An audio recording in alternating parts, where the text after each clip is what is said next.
most intense, thrilling, electrifying sport on the planet. Mixed martial arts.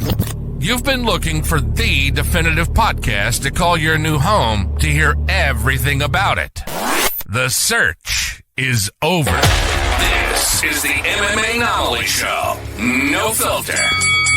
Bringing you the hottest MMA breakdowns straight from the heart of the octagon. This show is all about MMA breakdowns. For fans, by fans. We're talking UFC, MMA, and the occasional big boxing match.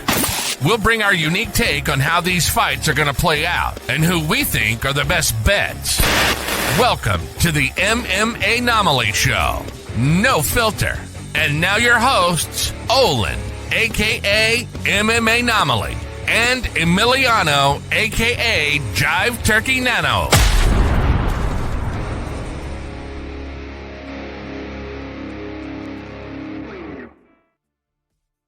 What is up, fight fans? Welcome back to another episode of the MMA Anomaly Show, No Filter. I'm your host, Olin, a.k.a. MMA Anomaly, and you might notice, not with me as always, no Jive Turkey Nano, right? A little bit of a record scratch moment here, but I'm even more pleased to bring you yet another installment of the interview series this year. So with me, I have none other than Becca, the queen of Sting Robinson. How are you doing, Becca? I'm doing great, feeling blessed. Love it. Love to hear it. And Becca Robinson is actually competing on the same card as Steven Martinez, competing, I believe, against the Tennessee Gangster, who is a former BKFC fighter, if memory serves me correct. Okay. How are you feeling about this fight on Creator Fight League 3? I'm ecstatic. This is easily the biggest fight opportunity that I've gotten in my career so far. So I'm taking all the emotions as they come and not trying to focus on one for too long. Just taking them in, letting them pass, you know? Love that. Love that. Taking in the ebbs and flows of the combat sports game, the fight game, as we say, right? So first things first, right? We got to start with your origin story. How did you get into boxing, and how long have you actually been training, Becca? Yes. So I've been training I've been training for my whole life, not boxing specifically, but I've been a multi-sport athlete since I was 5. Started in gymnastics, track, volleyball, basketball, you name it, I've done it. Once I graduated high school, I didn't go on to college, but I wasn't ready to be done competing. My boyfriend at the time was a professional fighter. So I was always around the boxing gym and the boxing atmosphere. But I was on the sidelines. I was a little nervous, to actually step forth and do it. But after a couple years of watching all the guys in the gym, I started thinking, I can do this. I could probably do this better than some of them. So I finally took that step. That was 2016. I kind of started training. I didn't know what I was going to do with it. I just was kind of doing it for fun and for the exercise and to keep, being competitive. And then I believe my first match was 2021. I took my first boxing match, and that was through USA Boxing. Nice. So you've been doing this for, it sounds like 3 years, officially, right? Training longer than then, obviously. But so I guess the next question is, was there any specific person, whether it's a boxer or a person in your life specifically, that really truly kind of sparked that interest originally, prior to that? Yeah, it's funny. I'm a preacher's kid. So I came from a very strict upbringing, and you're going to think I'm crazy, but I was not turned on to boxing at all. I had never watched boxing. I mean, of course I knew George Foreman was a boxer, Muhammad Ali, I knew those names, but I knew nothing about the sport at all whatsoever. So I do have to give credit to my husband, BJ Robinson, for getting me into it, because his dad was a boxer, his grandpa was a boxer, so it just came through his family. So through meeting him is where I got my start. Awesome. I love to hear that. And I mean, come on. A husband and wife that fight together, we love that. Shout out BJ Robinson. Yeah. Hey. Love that. Absolutely love that. So you've been doing this for some time.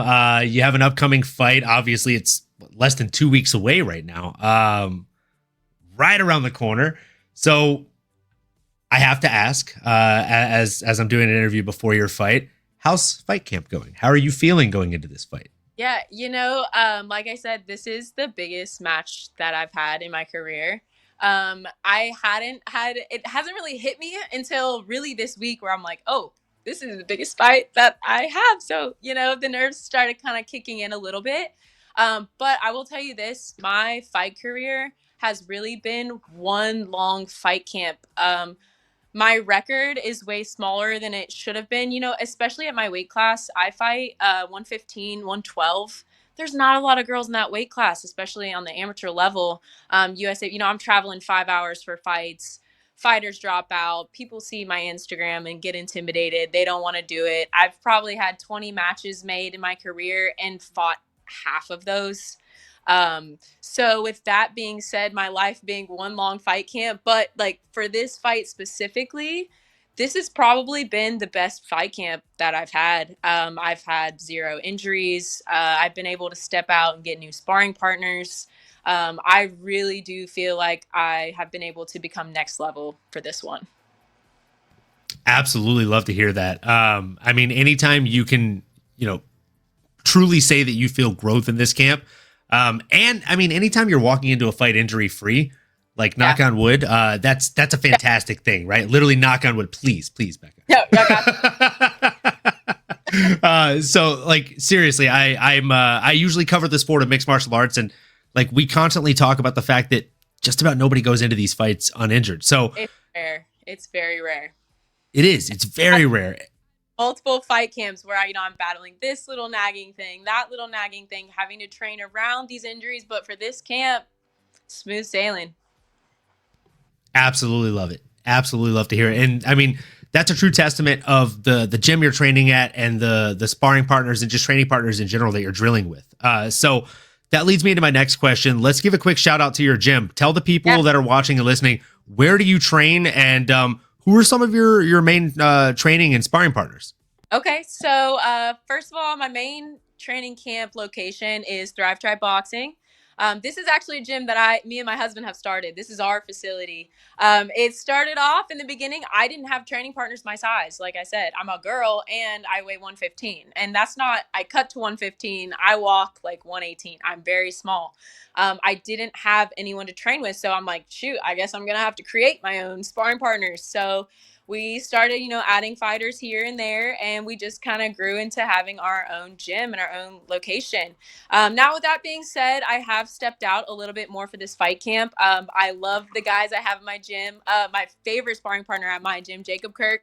He's been the number one. He fights 135. Yeah, he's amazing. He's really helped me through. But I also thought it was really important for this fight to get multiple looks.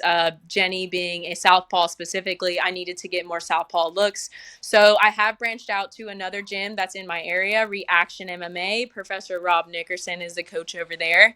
I'm so honored and blessed that they have welcomed me in. I've gotten the highest level sparring, highest level coaching in this area, and that's really boosted my confidence a lot. So those two gyms, Thrive Tribe Boxing, Reaction MMA, those are my spots. Nice. We love to hear a good MMA shout out there too. I'm a UFC in a heart. I watch more UFC than I do boxing. I'm not gonna lie. Let's go. Love that. Absolute music to my ears.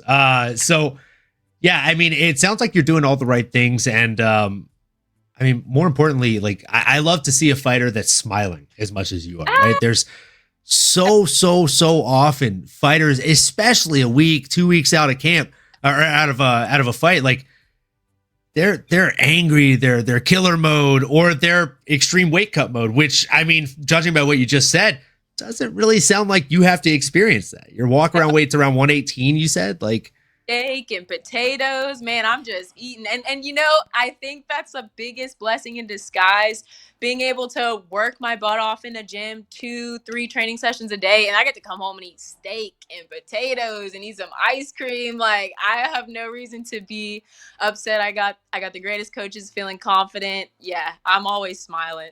maybe it's not always a good thing. Like, you know, I would probably like to be able to be a little more like, but no, that's not me. I'm always happy, bro. You've got a weight class, so that's good. Like, I mean, it'd be one thing if like you were being forced to fight at flyweight or, like 125, 135, but you have 115. You're set. Like, and I eat got steak and potatoes, kid. Yeah, I got a secret weapon at that weight. Fighting 115. I am 5'9". 5'10" with shorts on. So for that to be at 115, 112 is unheard of, Yeah, ladies and gentlemen, she's I mean, my height on a bad day and an inch shorter than me on a good day. So, and I'm closer to 200 pounds for the record. Yeah. That is a cheat code. That is insane. Yes, super. 6 foot wingspan. I was just about to ask you, what's your reach? That's nasty. Yep. That is nasty. Even longer with gloves on. Love it. And that brings me to my next question. So I know you've had a handful of amateur fights, and you've obviously like grown throughout your career already. So what is this next bout? Is it a pro bout? Is it an amateur bout? Is it somewhere in between? I'm going to say somewhere in between. It's technically listed as an exhibition. However, like you said, my opponent, she's fought on the pro platform, and she's gone against some of the best girls in BKFC, Misfits. So she's a pro, I'm an amateur, and we're kind of meeting in the middle. I absolutely love it. So this is an exhibition bout then. So how many rounds is this fight going to be?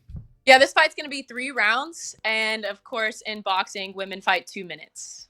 So kind of short. I wanted to almost push for 4, but I figured I'd save that for my pro debut. Absolutely love to hear it. And speaking of which, is that the plan with a noteworthy win here? Are you planning on making your pro debut shortly after that? Or is there more amateur planning going on here? Yeah, so in my head, I kind of have a game plan for that. But honestly, man, I'm kind of moving whatever direction God points me to. If a door is opened in the pro world off of this fight, I'm going to go there. I do selfishly want to grab a couple amateur titles that are local, just so I can have a couple more straps. I got one right now, but I'd like to add to that before I make that switch, because once you make the switch, it's not necessarily fun and games anymore. Like, every fight matters, every opponent matters. So like I said, I'm going to go where I'm led. But pro is definitely in the near future, hopefully by the end of this year into the next year. Love that. Love that. And I just love hearing people whenever they have a plan, right? Failing to plan is planning to fail. And it sounds like you have a plan for this fight, for the next fight, and sounds like for the next 12-year calendar month or 12-month calendar year. So love to hear that. And with that being said, I briefly kind of scraped over it. So you've already had 9 amateur bouts. What would you say is your proudest moment so far in your boxing career? My proudest moment so far, fight-wise, overcoming loss, and overcoming loss that wasn't loss. I know a lot of fighters come on here, I'm sure, and say, I didn't lose this fight, I didn't lose that fight. And I've had 3 of those. I've had 3 of those fights where I thought, crowd thought, coach thought, and they get stolen from you. Now, that's the game. I'm not complaining. It is what it is. But I think those are my crowning moments, being able to take the losses, even if I didn't think I deserved them, and grow from it and keep moving forward and learning the lessons and doing better next time. I would say that's probably a crowning moment so far in my career. I love that. When I first started training mixed martial arts at American Kickboxing Academy, one of my favorite Muay Thai coaches said, we don't lose here. We win or we learn. And that's one of my favorite quotes I've ever heard. And obviously now at this point in time, like 10 years later, I've heard a handful of people say that, a handful of coaches say that. And it's because it's true, right? When you win, it feels really good. It always feels good to win. If we could win all the time, like, who wouldn't want to win all the time? Yeah, become complacent. You know what I mean? Exactly. You become That's complacent. And what are you learning? Yes. You You're don't not feel being like pushed. yeah. Yep. So as much as it sucks, I hate losing. I hate robberies. It's a part of it. It's what I signed up for, and that's really helped me grow as a fighter, but also as a person. Absolutely love that. And again, that's so much of the game of combat sports is just continuing to roll with the punches, literally and figuratively, right? Like, again, we say it every single episode whenever we sign off on this show, keep on going, keep on growing. And that's exactly what you have to do when faced with losses, whether they're losses that you deserve or they're losses that you don't feel you deserve. You learn equally as much from those types of losses, right? You never want to leave it in the hands of the judges. You said you're a UFC gal, so we say that every single weekend because we have some of the worst judges in the world when it comes to mixed martial arts. And I'll tell you what, in boxing, you even see it on the biggest stages. I'm not throwing shade, but Amanda Serrano, what was that? Oh my God. Can we not talk about that, please? Like, it happened twice, folks. It happened twice. Come on. Oh man. But again, part of it sucks and we hate to see it, but she won both those fights and her opponent used her head in both those fights. I'm sorry. I'll die on that hill. I'll die on that hill. Ian, if you're watching, earmuffs, bud. Yeah. I know Katie Taylor's your girl, but she lost those fights, kid. I mean, so happy to hear an actual boxer agreeing with me on this because, man, that was tough. That was tough. I'll tell you what, I've looked up to Amanda Serrano for a long time. She started off in all my weight classes from the very beginning. And that, in my vision, in my dreams, I was like, I'm going to fight her one day. I don't think that's going to be able to happen. She's getting up there in age, and she's fighting those big names. I don't think I'm going to have the time now. I loved. Yeah, I would fight Amanda Serrano. You know what I mean? But who am I? I'm not there yet. So I'm going to stay in my lane. But she's definitely somebody I've always kind of looked up to in the game. You heard it here first, folks. Becca Robinson versus Amanda Serrano for all the marbles. We'll do it right after this fight. No, just kidding. No, but that would be incredible. And honestly, like that brings me to my next question. And before I jump into that, like I just want to say, like, that's a great aspiration to have, and that's also a great person to look up to. So that kind of leads into two questions that I have for you. So I'll pick one and lean on there. So when it comes to, because I know you mentioned Amanda Serrano, when it comes to influential boxers, like who would you say influences your style most inside the ring? It's funny. I don't know if I'm going to get backlash for saying this, probably, but I don't really care. Real and raw today for me. I really feel like female boxing game is lacking. I don't feel like we got the Ben Whitakers. We got the people who are out here really having their own personal style. And I would love to see more of that. I would say the fighter who I'm most like would be Fundora. She's also the champ at my weight class. Yes, I got my eyes on her too. One of these days, watch out. I'm watching. I'm waiting. I'd say our styles are mostly the same. So I am watching her a lot right now. But yeah, I wish there was a little bit more personality in the game of female boxing. And I know it's sometimes harder because we're fighting 2-minute rounds. There's not always a lot of time for that style. But when I get to the pros, that's my goal right there. I want to bring some fun, funky stuff you've never seen. I go out in every fight and I just have fun with it. And I want to put on a show. Showboating's my thing. I love that. I absolutely love that. When I was growing up, I didn't really appreciate the showboating style as much. I like the kind of just like bite down on your mouthpiece, Mike Tyson kind of stuff, But the older I got, the more I realized, like, I actually really like the Roy Jones Jr.'s of the world. I actually really like the Prince Naseem Hamed's of the world. Yep, I mean, Ben Whitaker, those are my guys. Those are the ones. Ben Whitaker's a monster. Come on, kid. Like, golly. Yeah, there's so many good options right now. And, there was a time in the last 5-6 years where people were saying, boxing is downhill, it's dying. etc. I feel like boxing is actually having a real resurgence here in recent years. You're exactly right. People are not going to like me saying this. Thank you, Jake Paul. Jake Paul. Thank you, Jake Paul, man. He kind of put boxing back on the map. As much as he's done a good thing in the game, and him partnering with Amanda Serrano and these, top tier fighters, man, it's really elevated everything.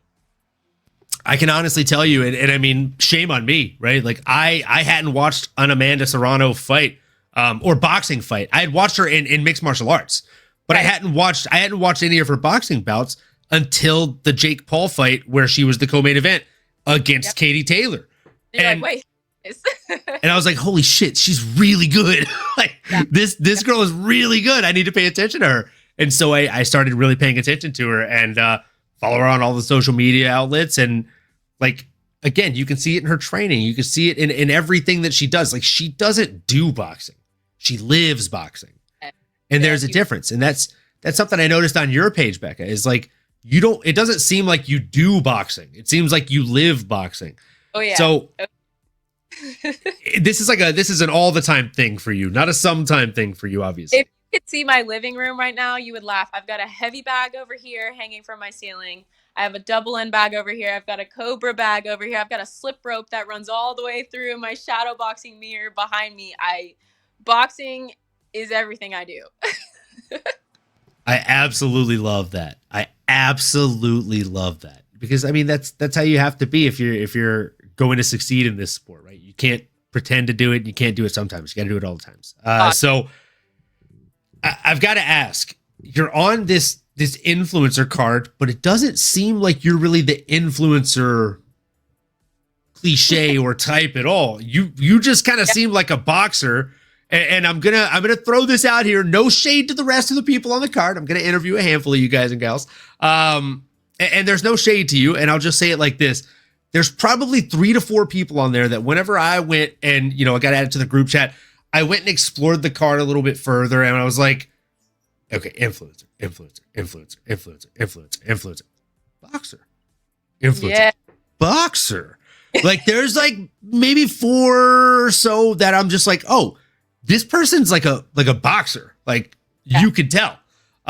So can you please tell me, like, how did you get involved with the influencer boxing scene? Yeah. So, honestly, I feel like God was the orchestrator in that. He led the right people into my gym and into my life. I started running the gym with USA Saiyan back in, that was probably like 2020. I started working with him, and now I'm managing his gym over there. We're working together. And because of that connection came in the connection with Chris Burgoon, and he does Cav Social. He wanted to sign me as a fighter, manage my social media, my publicity, my sponsorship. And I guess he is close with Matt Young, who's also helping put on the Creator Fight League. So I got blessed to be on there, and the only thing I could see for this influencer league was propelling my boxing career. If I can come into the pros with a name and I already have some experience on a bigger level, it's only beneficial. Nowadays, I feel like when you're a professional fighter, I mean, you got to be more than good. You got to have the social media. You got to have the look. You got to have the smooth talking abilities. So for me, this was just one way to kind of propel that forward, which is why I was really excited to be invited into this league. I love that. And I mean, if there's anything that response tells me, it's that Becca Robinson, the Queen of Sting, has a doctorate and is a firm graduate from the school of Jake Paul. I mean, that's exactly what you've got to do, right? Like, yeah, you put in the work, and if you can get noticed as an influencer, that almost holds more weight in boxing than being noticed as a boxer.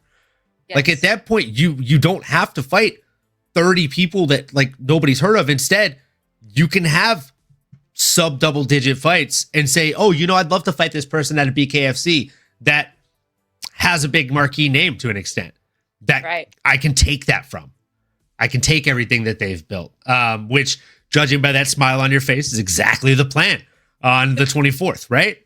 Yeah, hey, no shade. I'm not gonna discredit or, take away from Jenny's journey. I don't want that to be, the play on words there. I give her credit. She's earned everything that she's gotten. But I want my name to be mentioned with her. Oh, did you see that last fight? I want to be working my way up, and she gave me this opportunity, and I'm stepping on the gas, man. I'm running full speed ahead. I love that. I love that. And I mean, the ability or the opportunity to share the ring with another queen of violence like that, right? Like that is something that speaks for itself. And as you said, just being mentioned in the same caliber as that is fantastic. And she's right up there with the Paige Van Zants and the Ellie Brooks. And then I'm trying to be the next name on that list. that's what I was going to say. Like if you get a win over her, maybe 1-2 pro fights in, you're calling out an Elle Brooke and you're fighting for a belt, or, there's a number of different ways that you can go with that. So, I mean, sky's the limit. So with that being said, I got to ask, what is the end game goal for you? Because it sounds like your goals and aspirations go a little bit further than just influencer boxing per se, and more into, I don't know, maybe world-class boxing. Yeah, I'll tell you what. I do feel like I have a big advantage when it comes to the pro league for a couple reasons. My height, my stature, but also if you really break it down and you check out on BoxRec, go to 112 pounds. Look how many pros are in that division. 7. There are 7 active female pros in my weight class. I would be crazy to stop at an influencer league. There's only 7 girls. I fight 2 or 3 of them. I'm in contention for a belt, which is why I mentioned Fundora, because she holds the belt right now. But I feel like I'd be crazy if the opportunity, arises not to take that. I'm not putting all my cards into one basket. Like I said, I'm kind of moving in the way the Lord is guiding me to move. But I'm going to take a shot. I'm going to take a shot at it, Absolutely love it. Absolutely love it. And breaking away from boxing, breaking away from fighting, influencer stuff, what would you say is your biggest hobby outside of boxing? Like what does Becca Robinson love to do when you're not training and getting a good sweat in with your sparring partners? Yeah. What do I like to do? I am from West Virginia.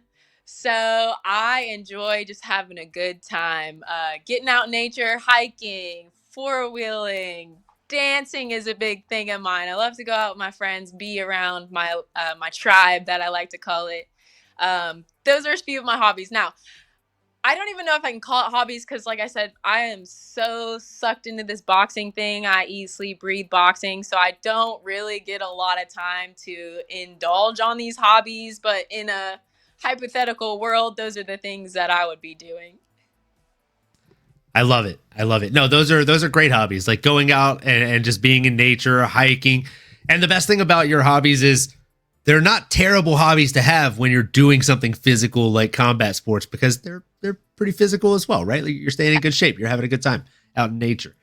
So I won't take up too much more of your time. I just have one more question, and it's more of just the opportunity to give you the floor. So everything goes according to plan on the 24th. You get your win. You get it in stunning fashion. Who are you calling out? Are you making your pro debut, and do you have a name on the tip of your tongue? In a perfect world, who are you calling out? I haven't even thought that far. Call me crazy. I really haven't even thought that far. As far as call outs, there's not really anyone particular on my record.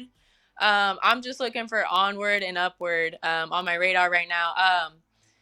There's a couple people from my area, my small hometown, that I'm trying to get a belt from. They won't currently fight me. I won't name them because I'm sure they might check this video out. But they know who they are. They're running for me. So I'm waiting for them to finish off the amateur career.